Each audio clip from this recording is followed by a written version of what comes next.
প্রাথমিকের নতুন নিয়োগ বিজ্ঞপ্তিকে চ্যালেঞ্জ এবং এই চ্যালেঞ্জ করে কলকাতা হাইকোর্টে মামলা। প্রশ্ন, ভুল মামলার নিষ্পত্তির আগেই কেন নিয়োগ প্রক্রিয়া? প্রশ্ন তুলে মামলা দায়ের কলকাতা হাইকোর্টে। মামলার অনুমতি বিচারপতি ওম নারায়ণ রায়ের। আগামী সপ্তাহে মামলার শুনানির সম্ভাবনা। প্রাথমিকের নতুন নিয়োগ বিজ্ঞপ্তিকে চ্যালেঞ্জ কলকাতা হাইকোর্টে মামলা। প্রশ্ন, ভুল মামলার নিষ্পত্তি হয়নি, তার আগেই কেন নিয়োগ প্রক্রিয়া? প্রশ্ন তুলে মামলা দায়ের হাইকোর্টে। মামলার অনুমতি বিচারপতি ওম নারায়ণ রায়ের। আগামী সপ্তাহে এই মামলার শুনানির সম্ভাবনা রয়েছে। প্রাথমিকের নতুন নিয়োগ বিজ্ঞপ্তিকে চ্যালেঞ্জ করে কলকাতা হাইকোর্টে মামলা।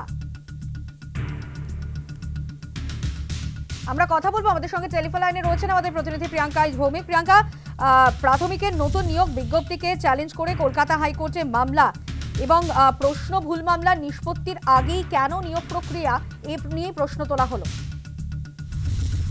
বৃহস্পতিবার কিন্তু মামলা দায়ের করার অনুমতিও দিয়েছেন বিচারপতি ওম নারায়ণ রায় এবং নিয়োগ প্রক্রিয়ায় অংশগ্রহণ করতে চেয়ে এই মামলা দায়ের করেছিল টেট অনুত্তীর্ণদের একাংশ এবং তারা কিন্তু 2017 এবং 2022 সালের টেট পাস করতে পারেনি এবং সেই টেস্ট পাস না করার কারণ হিসাবে কিন্তু তারা দেখিয়েছিল যে প্রশ্নপত্র ভুল রয়েছে, 20টিরও বেশি প্রশ্নপত্র ভুল রয়েছে এবং সেই 20টি প্রশ্নের নম্বর পেলে তারা পরীক্ষায় উত্তীর্ণ হতে পারেন এবং সেই নিয়ে কিন্তু টেটের ফল প্রকাশের পরেই প্রাথমিক শিক্ষক নিয়োগের বিজ্ঞপ্তি যখন জারি করা হয় এবং পুজো মিটলেই যেখানে স্পষ্টভাবে জানিয়ে দেওয়া হয় যে নিয়োগ প্রক্রিয়া শুরু করা হবে, তারপরেই দেখা যায় যে কলকাতা হাইকোর্টের দ্বারস্থ হয় এই টেট অনুত্তীর্ণ যারা পরীক্ষার্থীরা রয়েছেন তারা এবং নিয়োগের ক্ষেত্রে শিক্ষাগত যোগ্যতা, প্রশিক্ষণ সহ বিভিন্ন বিষয়ে যেখানে গুরুত্ব আরোপ করা হচ্ছে এবং সেখানে কেন এই প্রশ্নপত্র ভুলের কারণে তারা এই নাম্বার পায়নি এবং সেই বিজ্ঞপ্তিকে চ্যালেঞ্জ করে যখন কলকাতা হাইকোর্টের দৃষ্টি আকর্ষণ করা হয়েছে একদিকে,